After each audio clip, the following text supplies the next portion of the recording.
আসসালামু আলাইকুম রহমতুল্লাহ বরকাতুহ। আজকে আমি আপনাদেরকে দেখাবো বেগুন চাষ।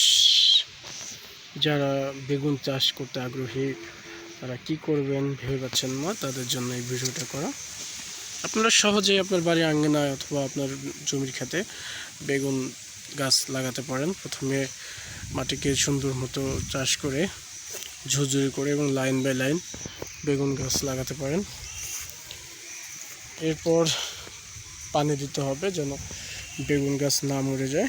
পরবর্তীতে কিছু সার দিতে পারেন এবং যদি ঘাস থাকে বেগুন গাছে সেখানে ঘাসগুলো আগাছাগুলো পরিষ্কার করতে হবে। ক্রমে আস্তে আস্তে বড় হতে থাকবে। যদি কোনো রোগ দেখা দেয় সেক্ষেত্রে আপনার পাশের যে আপনার কৃষি কর্মকর্তা তার সাথে আলোচনা